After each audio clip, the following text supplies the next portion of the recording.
National security guard NSG training ಬಗ್ಗೆ ಮಾತಾಡಿದ್ರಲ್ಲ, ಅಲ್ಲಿ ಟ್ರೈನಿಂಗ್ ಹೆಂಗಿರ್ತಿತ್ತು, ಏನೇನು ಹೇಳ್ಕೊಡ್ತಾ ಇದ್ರು?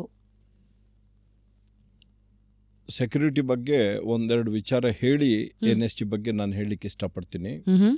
ಸೆಕ್ಯೂರಿಟಿನಲ್ಲಿ ಪರ್ಟಿಕ್ಯುಲರ್ಲಿ ರಾಜೀವ್ ಗಾಂಧಿಯವರು ಹರಿಯಾಣ ಹತ್ರ ಸುಮಾರು 1600 ಎಕರೆ ಭೂಮಿ ಪ್ರದೇಶದಲ್ಲಿ ರಷ್ಯಾ ಮತ್ತು ಜಪಾನ್ ಕೊಲಾಬರೇಷನ್ನಲ್ಲಿ ಬಹಳ ದೊಡ್ಡ ಪ್ರಮಾಣದಲ್ಲಿ ದೈಹಿಕ ವ್ಯಾಯಾಮದ ಒಂದು ತರಬೇತಿ ಶಾಲೆಯನ್ನು ಓಪನ್ ಮಾಡಿದ್ರು.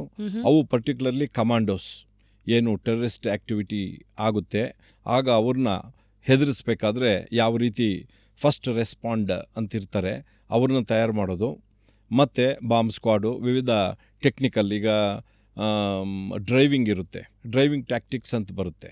ಡ್ರೈವಿಂಗ್ ಟ್ಯಾಕ್ಟಿಕ್ಸ್ ಇಲ್ಲದೆ ನಾವು VIP ಕಾಪಾಡಲಿಕ್ಕೆ ಕಷ್ಟ ಆಗ್ತದೆ. ಫಾಸ್ಟಾಗಿ ಹೋಗೋದು, ಸ್ಲೋ ಆಗಿ ಹೋಗೋದು, ಟ್ಯಾಕ್ಟಿಕ್ಸ್ ಎಲ್ಲ ಅವ್ರನ್ನ ಕಾಪಾಡೋದು. ಇಲ್ಲದೆ ಹೋದರೆ ಎದುರಾಳಿ ಅವ್ರನ್ನ ಆರಾಮಾಗಿ ಕೊಂದುಬಿಡ್ತಾರೆ.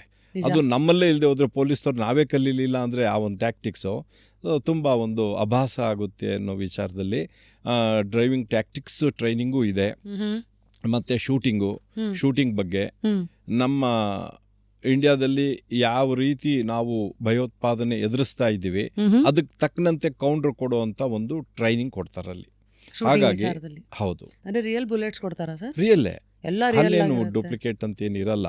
ಎಷ್ಟೋ ಸರಿ ನಾವು ಈ ಬೆಂಕಿ ಹಾರತಕ್ಕಂಥ ಒಂದು ಇದರಲ್ಲಿ ನಮ್ಮ ತಲೆ ಕೂದಲುಗಳೆಲ್ಲ ಸುಟ್ಟೋಗಿದೆ, ಚರ್ಮ ಎಲ್ಲ ಸುಟ್ಟೋಗಿದೆ. ಎಷ್ಟೇ ಹೇಳಿದ್ರು ಒಂದೊಂದ್ಸಲಿ ಅದ್ರ ಆವಿ ಜಾಸ್ತಿ ಬರುತ್ತೆ. Real time.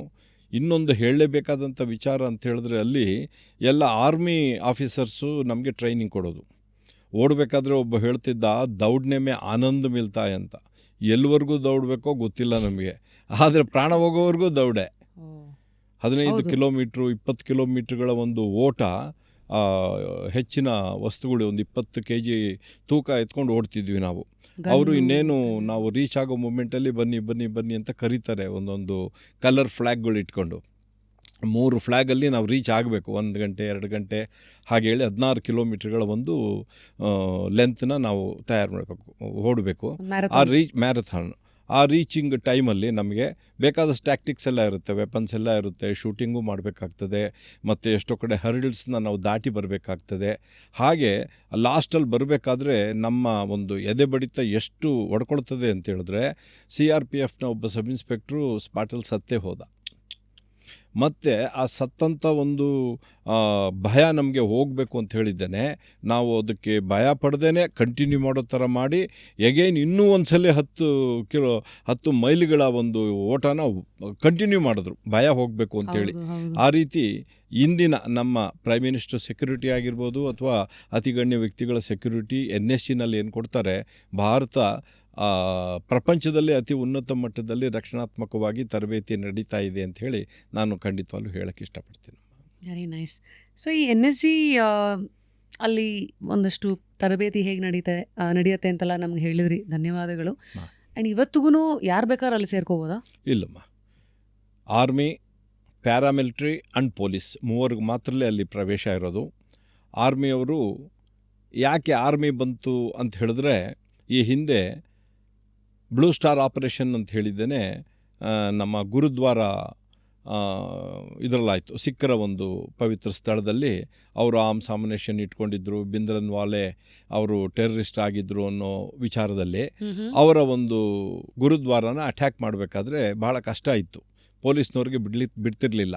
ಆ ಮೂಮೆಂಟಲ್ಲಿ ಆರ್ಮಿನೇ ಅಲ್ಲಿಗೆ ಹೋಗಬೇಕಾಯಿತು. ಅಂದರೆ ಆ ಥರದ್ದು ವೆಪನ್ನ ಅವರು ಬಾಂಬ್ಗಳು, ವೆಪನ್ಗಳು, ಆಟೋಮೆಟಿಕ್ ಮೆಷಿನ್ ಗನ್ಗಳನ್ನೆಲ್ಲ ಇಟ್ಕೊಂಡಿದ್ದರಿಂದ ಅವ್ರನ್ನ ಎದುರಿಸಲಿಕ್ಕೆ ಆರ್ಮಿನೇ ಬೇಕಾಗಿತ್ತು. ಆ ಆರ್ಮಿ ಹೋಗಿ ಅವ್ರನ್ನೆಲ್ಲ ಹೊಡೆದು ಎಲ್ಲ ಛಿದ್ರ ಮಾಡಿದ್ದೇನೆ ಗುರುದ್ವಾರನ ಅವ್ರನ್ನೆಲ್ಲ ಕೂಡ ಮಟ್ಟ ಹಾಕಿದ್ರು. ಆ ಒಂದು ಆಪರೇಷನ್ನಲ್ಲಿ ಕೆಲಸ ಮಾಡಿದಂಥ ಅಧಿಕಾರಿಗಳು ಈ NSGನಲ್ಲಿ ನಮಗೆ ಟ್ರೈನಿಂಗ್ ಕೊಡ್ಲಿಕ್ಕೆ ಬರ್ತಿದ್ದಾರೆ. ಆ ಎಕ್ಸ್ಪೀರಿಯನ್ಸು, ಒರಿಜಿನಲ್ ಎಕ್ಸ್ಪೀರಿಯನ್ಸ್ ಇದ್ದವರು. ಸೊ ಆ ಒಂದು ತರಬೇತಿ ಪಡಿಬೇಕಾದ್ರೆ ಪ್ಯಾರಾಮಿಲಿಟ್ರಿ ಅಂದರೆ BSF, CRPF, ITBP ಹೀಗೆ ಬಹಳಷ್ಟು ಆರ್ಮಿ ಬಿಟ್ಟಾಗ ಬೇರೆ ಯಾವುದು ನಮ್ಮ ದೇಶ ಕಾಯುವಂಥ ಒಂದು ಪ್ಯಾರಾಮಿಲಿಟ್ರಿ ಇದೆ, ಅರೆಸೇನಾ ಪಡೆಗಳು ಅಂತ ಹೇಳಿ, ಅವುಗಳಿಗೆ ಟ್ರೈನಿಂಗ್ ಕೊಡ್ತಾರೆ. 3ನೇದಾಗಿ ಪೊಲೀಸ್, ಸ್ಟೇಟ್ ಪೊಲೀಸ್ SP ಅಂತ ಹೇಳ್ತಾರೆ, ನಮಗೂ ಬೇಕಾಗ್ತದೆ. ಯಾಕೆ ಅಂತ ಹೇಳಿದ್ರೆ ಭಯೋತ್ಪಾದಕರು ಈಗ ನಮ್ಮ ಕರ್ನಾಟಕದಲ್ಲಿ ಈ 10 ವರ್ಷಗಳ ಹಿಂದೆ 0 ಥ್ರೆಟ್ ಇದಿತ್ತು, ನಮಗೆ ಥ್ರೆಟ್ಟೇ ಇರಲಿಲ್ಲ. ಆಮೇಲೆ ಸೀರಿಯಲ್ ಬ್ಲಾಸ್ಟು ಮತ್ತು ಸ್ಟೇಡಿಯಂ ಬ್ಲಾಸ್ಟು ಭಯೋತ್ಪಾದಕರು ನೇರವಾಗಿ ಬಂದು ದಾಳಿ ಮಾಡಿ ನಮ್ಮ ಕರ್ನಾಟಕನೂ ಕೂಡ ಪ್ರಕ್ಷುಬ್ಧ ಮಾಡಿದ್ರು. ಆ ಮೂಮೆಂಟಲ್ಲಿ ಅವ್ರನ್ನೆಲ್ಲ ನಾವು ಎದುರಿಸ್ಬೇಕಾದ್ರೆ ಬಾಂಬು ಪರಿಣಿತಿ ಆಗಿರ್ಬೋದು ಅಥವಾ ಒಂದು ಕಮಾಂಡೋ ಆ್ಯಕ್ಷನ್ ಆಗಿರ್ಬೋದು, ಇವೆಲ್ಲ ಕಲಿಬೇಕಾದ್ರೆ ನಮಗೆ NSGನಲ್ಲಿ ಕಲ್ತಂಥ ಒಂದು ಪಾಠವೇ ಇಲ್ಲೂ ಕೂಡ ಗ್ರೌಂಡ್ ರಿಯಾಲಿಟಿಗೆ ಉಪಯೋಗಕ್ಕೆ ಬರ್ತಿತ್ತು.